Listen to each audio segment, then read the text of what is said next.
Doing every challenge question then, we're at Core Pure 1 Chapter 2, which is your second complex numbers chapter. Find all solutions to this. You need to be really cunning here because apparently you don't know any Core Pure 2 maths, which I'm banning myself from using. Bring the 1 to the other side, and then this is a difference of two squares. It's z to the 3 minus 1 into z to the 3 plus 1. And then even more cunningly, you can say that this definitely has a solution at z equals 1, and this definitely has one at z equals minus 1. So you can factorize out a z minus 1 and a z plus 1 bracket, because by factor theorem, if 1 is a solution to this, then that means z minus 1 is a factor, and likewise for this. And now you can do polynomial division with each of them. I'm just going to spot coefficients. So z times z cubed, z squared is z cubed, minus 1 times plus 1 is minus 1. So therefore, the missing thing here, I've already got minus 1 z squareds. I haven't got any in here, so I need a plus 1 z squared from somewhere, which I'll get if I just add a z into there. And likewise here, I've currently got 1 z squared. I don't want any, so I have a minus z here to make that balance. And now I just need to find the solutions of this bracket and this bracket, which is very easy to do because I can just use completing the square, or I can use the quadratic formula.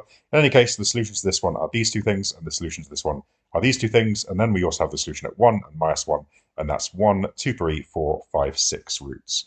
We can show those on a diagram. 1 is over here, minus 1 is over there. This is minus a half, which is over here, plus root 3 over 2, or minus half minus root 3 over 2, so here and here. And this is the opposite, plus a half there and then there. So we end up with 4 roots around here. Show that they all lie on a circle, radius 1, center 0, 0. Well, all I have to do is work out the distance from 0 to all of these complex numbers. In other words, just work out the modulus of them all. And if they're all 1, then great.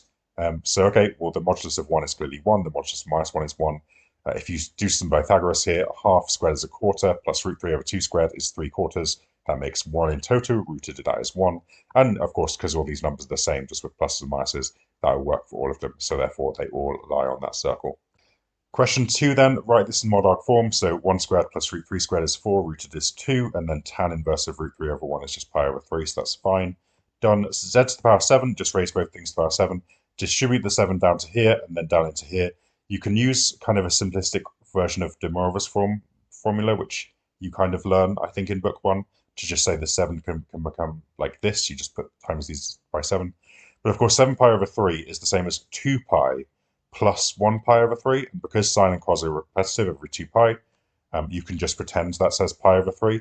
I've also donated one of these 2's inside the bracket like this, because that makes this whole thing here z, as it was before. And we get z to the power 7 is 2 to the 6 times z, which is what they wanted me to get. For the next part, do the same idea with 4s. This is a bit more complicated, because how do we turn these into pi over 3's? Well, 4 pi over 3 is 1 pi plus pi over 3. So cos, remember, represents the horizontal distance, because it's the real part. So cos pi over 3 is the horizontal distance if you're going up pi over 3. If you're going around 4 pi over 3, you're going around pi and then down pi over 3, you're going to be in the same horizontal distance, just negative to what you were before. So I think this is just minus cos of pi over 3. And likewise for sine pi 4 pi over 3. Sine pi over 3 is the vertical distance. You're going to be down here after traveling around pi and then another pi over 3. So it's going to be the same distance but going downwards. So I think I can write both these things. Factor out the minus 1, donate a 2 into here just like before, and you get minus 8 amounts of the original z. And so therefore show them on our diagram. So z is just like over here somewhere. This is just 32 lots of z's, that's way over here.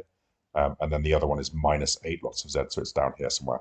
And they lie on a straight line because the arguments are the same for each one, I guess. You're just timesing by negative, which rotates it.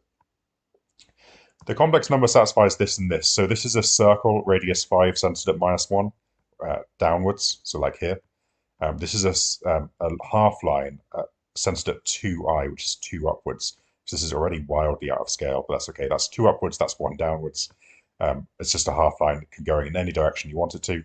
But it does need to intersect both of these things. So it needs to be somewhere where this line intersects this circle. And you can have an argument between pi and minus pi. So that's just the way they've given that. Given that z is also, if you have a circle center 4i, which is all the way up here somewhere, radius 3, which looks a bit like this, I guess, we're also within this circle. That means this line needs to meet this circle somewhere along here. So what we can do is this is the start of it, and then we can rotate it around, and it can be any of these points here because they're inside this circle and where this line intersects this circle. So anywhere along here, if we find these two coordinates here by finding where these two circles meet, I can write them both in Cartesian form like this. So these are the two circles in Cartesian form. And if I just take one away from the other, I get this, which simplifies down to this because the y squares cancel, which is very nice. And you get y is 3.1. It's already 2 up. I'm just working in Cartesian form now. It's already 2 up to get to here.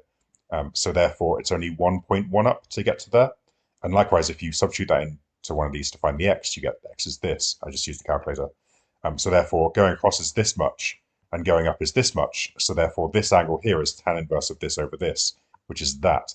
So this is the first or the smallest amount of radians we can be for theta to apply and be meeting here. And then we can go all the way around here and get to there as well. So, okay, well, the whole half turn here is pi. So then we can do pi minus what we just figured out will be the greatest angle we can get to. And that will be represented in the line that goes out this way.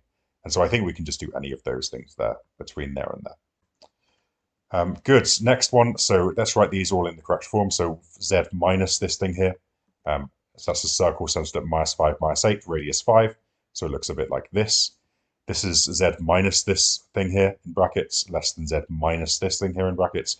So that is a perpendicular bisector of -8, -4, and -2, -12. Now, -8, -4, interestingly, is on this circle because it's 3 away horizontally and 4 vertically. 3, 4, 5 triangle means this distance is 5, which it is because it's a circle radius 5. So that's on this circle, and so is this one here. If you do exactly the same maths, it's also there, which means the center or the midpoint of these 2 points is the center of the circle, and therefore the perpendicular bisector goes through the center off in this direction like this. And we want to be closer to this one, so we want to be on this side of the line, and we want to be inside this circle. So currently we've got this semicircle here. We also want the argument from -10, -8 to be bigger than 0 and less than pi over 4. So -10, -8 is directly across here with the coordinate there. That's 5 away from this, so I know it's on the circle as well. Now this line has gradient 3/4 because I worked out the gradient of these two, I think is -8 over 6, which is -4 over 3. So negative reciprocal 3/4. Now this gradient is 1 to get to pi over 4, so that's actually slightly steeper. So it goes off in this direction. And gradient 0, which it needs to be bigger than, is off in this direction here. So we can be in this area because remember we don't want to be in C. We want to be bigger than this angle, therefore. So up here is fine because that's still above this line and inside the circle. But also we have this angle 0 coming across here, which we also want to be less than to not satisfy this thing here. So we want to be below this line, which is still okay. Inside the circle, above this line, below this line is still this region here. And so we get this weird colored shaded area there to finish. And the last one here, so again, let's write this in the correct form. Arg of z minus brackets this stuff here is that. So that's the point 3 -3, which is down here somewhere. Argument minus pi over 4 is gradient 1 this way. The complex number w satisfies the distance from w to z is 3. So z is anywhere along this line, going on forever. And I want the distance from w to z to be 3. So I could just be 3 upwards if z is basically this point here, which I know it can't really be, but let's just pretend it can. So w could be this point. The distance from w to z here is 3. All of these blue arrows I'm going to draw in a distance 3. So it could be off in this direction. Notice how this distance here is 3√3. So a distance of 3 goes not quite to the origin here. So that could be there. W could be there. It could be off in this direction, straight across. But also, if z doesn't have to be at the end here. Z could be over here. And then the distance from w to z being 3, you'd have to go off perpendicularly like this, distance 3. And w could be there. Or likewise down here, could be in the other direction. And what you end up drawing is a kind of speedway kind of track around. If you've done it, it reminds me of like some of the constructions you build in GCSE when you're using compasses, where you kind of have the distance like this. And this is all the places w can be to be 3 away from z. So that's that. The minimum modulus of w is the minimum distance away from the origin, which is this point here, which we already discussed. This distance here is 3√2 because it's 3 across 3 up. So by Pythagoras, this is 3√2. This distance here is 3, and so therefore this little distance here is 3√2 minus 3, and that will be our answer to this question.